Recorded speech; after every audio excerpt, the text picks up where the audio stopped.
What's up, you guys? I'm here with a new video today. I'm here to give you guys my updated 60 card zombie Lightsworn plant, 50 engines in one, bait ash and then grass deck. Played this deck the last 2 weekends at San Jose Regionals, LA Regionals, and it's a deck I've just been playing pretty much the entire format. It's changed, multiple times throughout like its development, and I eventually just went with a more like streamlined build. You guys already noticed, thanks to my boy Johnny, aka Asian Persuasion, I've been playing this deck for a really long time, and we've just been going back and forth on ideas for the deck. And the deck has brought me a lot of success. I've enjoyed really playing this deck in this format, especially because Spiral, as powerful as they are, you do take losses to them, but when you are able to, fight through what they have, you're able to push out sometimes even better boards than they can. Same goes for against Trickstars and against Pendulum Magicians. Sometimes this deck is just insane and just really does do a lot of crazy things. I know a lot of you wanted to see the build. I'm here to show you guys, pretty much everything, and I'm just going to talk about the changes because this is the build that I used in LA this past weekend. So the changes that I made from San Jose to that weekend, they're not many, but they're kind of significant. So we'll just get into it. I'm gonna break it down into all the categories just so it's a lot easier to understand. We'll start with, of course, the hand traps, because I feel the hand traps are really just one of the most important things, and like, unfortunately, they're a core element to the game right now. So of course we played 3 Ash.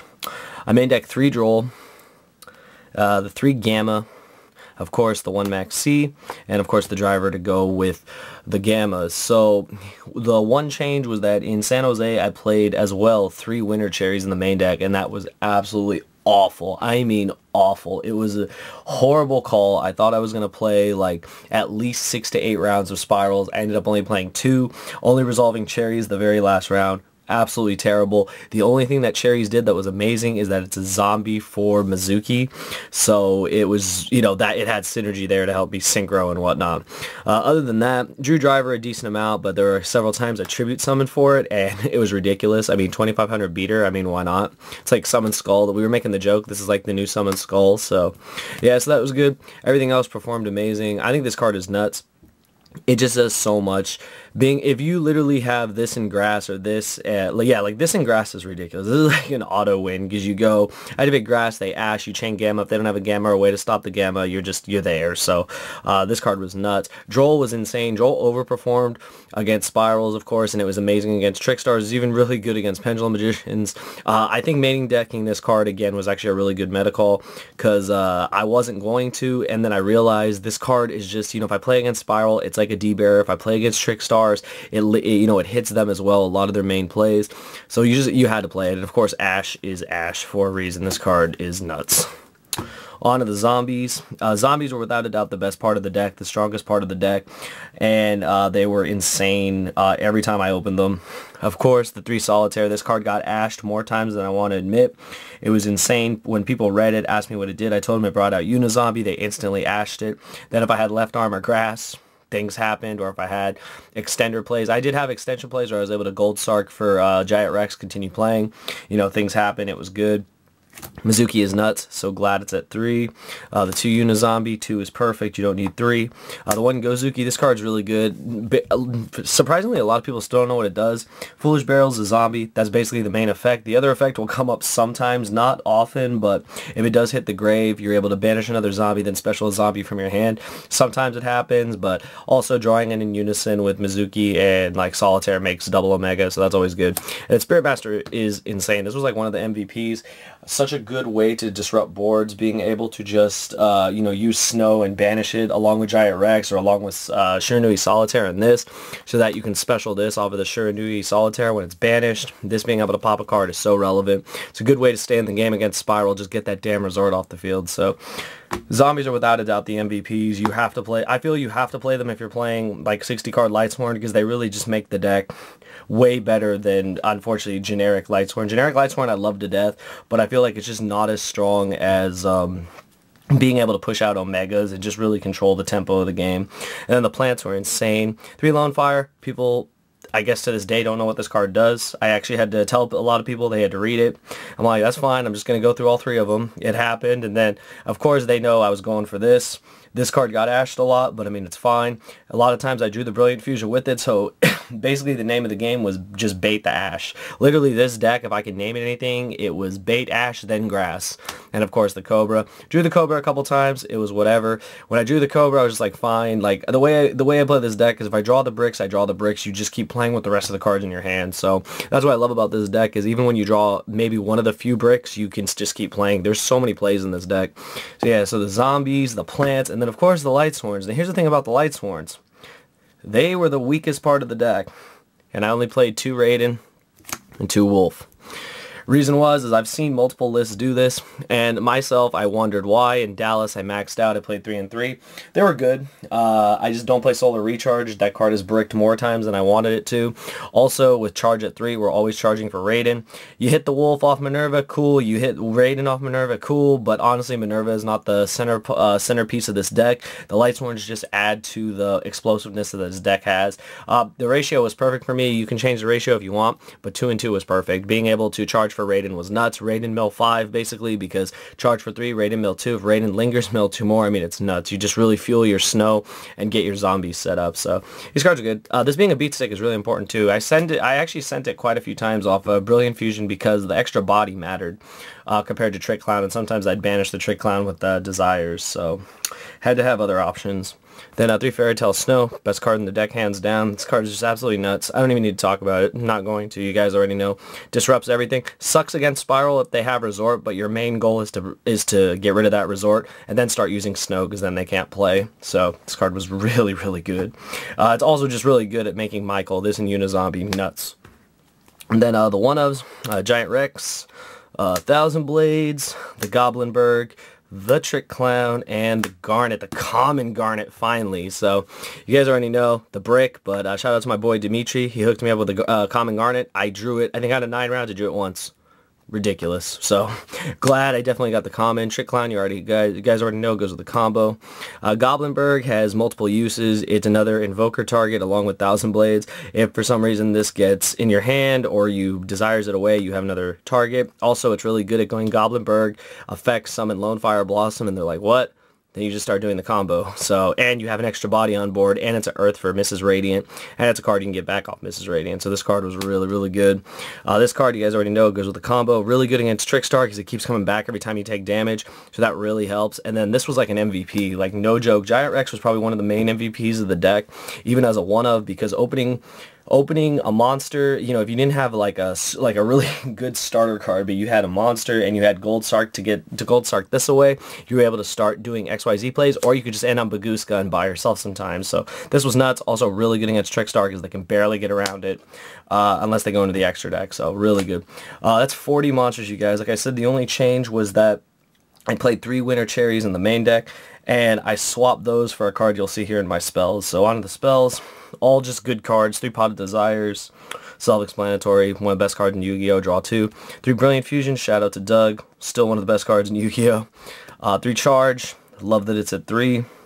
3 Left Arm Offering, didn't get ashed like at all, because literally I just played bait ash then grass or bait ash then left arm, and I knew if they were letting Brilliant resolve, I would just play it out. Like I'd let Brilliant resolve, I'd let Charge resolve, things would resolve, and a lot of times I'd even left arm for Soul Charge because it was like I had so much advantage with what was going to the grave, what was going on with Brilliant Fusion and everything.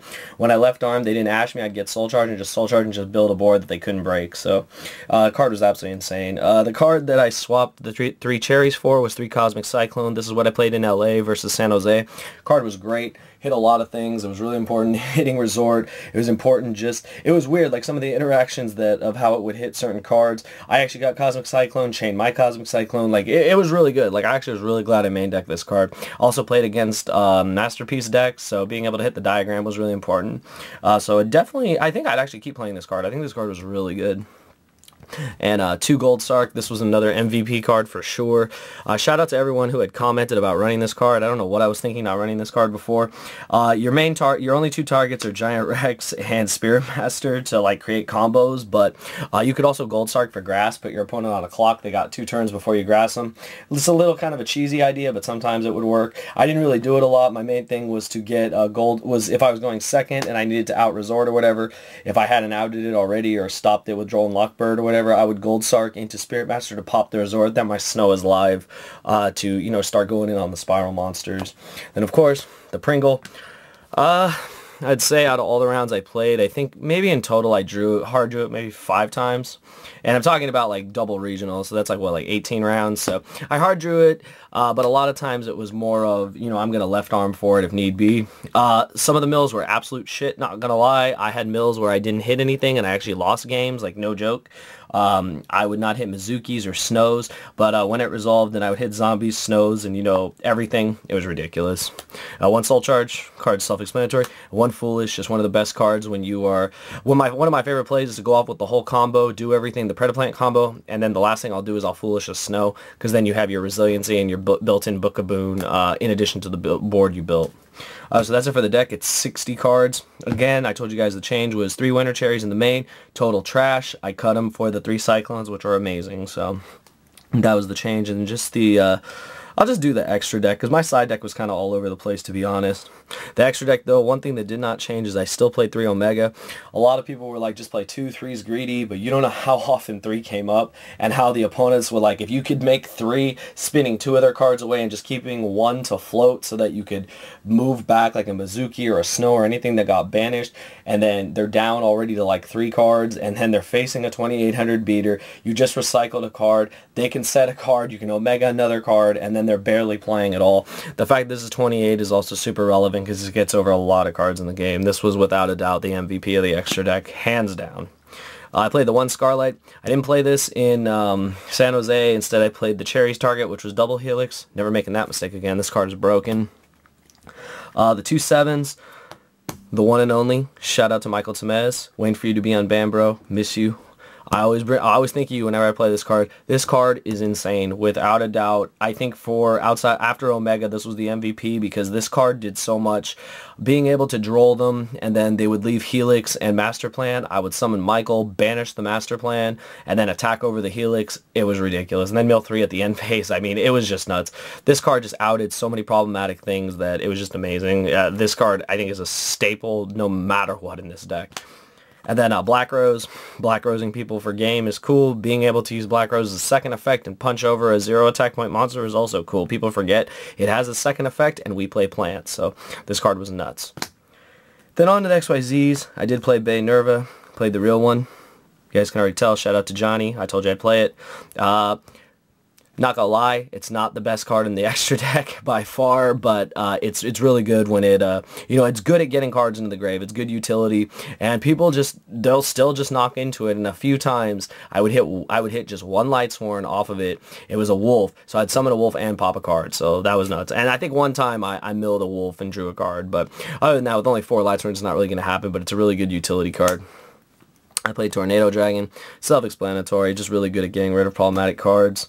Then I played, this was probably out of the rank 4, just probably the MVP. I'm going to tell you the main reason why. You guys already know about the second effect of Black Rose being able to make a monster 0. Well, you then summon this, that you link away with the Black Rose, then you punch over the monster for 5,000. It's pretty cool. The main thing, though, is this card versus Barrel Load Dragon, because Barrel Load Dragon is a pain in the ass, like, no lie. And look, the judges were called like 4 times, and, you know, it was, I knew what was going on. It was like, okay, I'm going to attack you with Utopia the Lightning. You're not able to activate Barrel Load. I'm just going to run over it for 2,000. That happened multiple times. Judges were called multiple times, and they had to explain that when Lightning attacks, you can't do anything about it. So this card was nuts. And also, I played against a Cosmo, and this card was broken and did what it was supposed to do when what it did in Cosmo format. So really glad I played this. This was actually really relevant. Definitely a good call to play these guys. Then, of course, Baguska. I don't know why this card was ever printed. This card is insane. I love playing it, but when it gets played against me, it's like, oh, man. If you don't have the out, it sucks. But that's why we play Gold Sark, because Gold Sark Spirit Master can pop this thing. But so many times, the name of the game is make multiple Omegas, clear your board, you know, hit some of their cards, and on a Baguska, say go. Your turn, you draw, your Omegas come back, flip everything to attack mode, do more stuff, and hopefully just win the game. So this card is nuts. My homie Daniel said this should have been a prize card. I kind of agree with you, bro. This card is nuts. But, I mean, everyone has access to it, so you better prepare for it.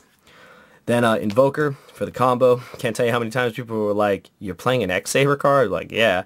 Like, why? And I'm like, activate effect. They're like, okay, bring out 1,000 Blades and then link away with it. And I was like, oh, cool. So yeah, we played it in Zoo format. We're still playing it in this format.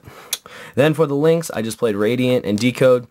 I cut Barrel Load Dragon I can't remember what the other card was I cut to make room for the Utopia package. Barrel Load hasn't come up once for me. In testing it came up I think twice, but in those situations I could have just won another way, so I decided to cut it. It just hasn't come up a lot. I know it's a really good card. It's something I'm going to try to test with again, because playing against it and just the, the presence it puts on the board, I kind of want to, see if there's a way to incorporate it better. Most people would say cut Scarlight or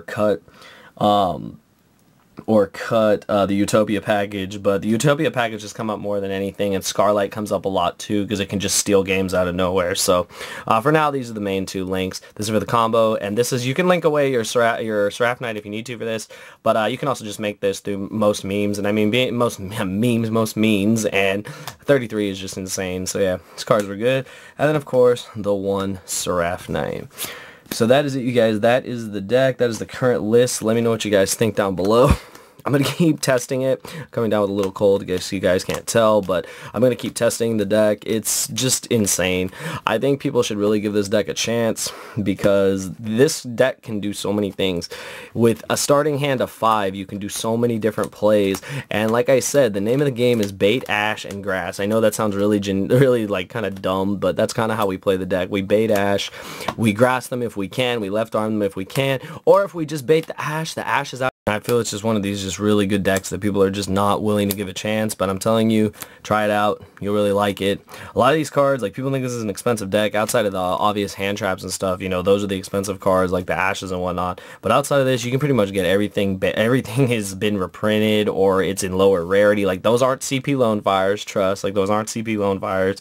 But you can get pretty much anything. These come common. These have been reprinted. But like I said, these are the only real cards are going to cost you anything. Unfortunately, I was fortunate enough to pick these babies up at Dallas when they were low. Now they're just, their price is nuts. But again, you don't have to play that. You have alternatives, so it's still really good, and we don't want to draw that card. And then of course the God card, which is common too, so you can really just do a lot of things with this deck, and I hope you guys will give the deck a chance. I think that that's the biggest thing, is if you give decks a chance in Yu-Gi-Oh! And you go into an event playing something you're more comfortable with, you're going to go a lot further than a deck that you're playing because everyone else is playing but you don't know how to play it, and you're not going to get far because the better player will always beat you. So yeah, I hope you guys enjoyed the deck profile. A shout out to everyone who supported me at the 2 regionals, just for cheering me on when I was at top tables. Only Zombie Sworn at top tables. Me and my boy AJ had completely different builds. His build is absolutely nuts. His build is something I'm going to be trying next. I'm not going to reveal any of it because it's just, it's his spice, but it's definitely something you guys will hopefully eventually see here on the channel. It's a different route, a different take to this deck, and I really do like it. So yeah, hope you guys enjoyed the video. If you have any questions or comments about the deck, just let me know down below and I'll be sure to get back to you. Hope you guys enjoyed. I'll see you guys next time. Thank you for watching.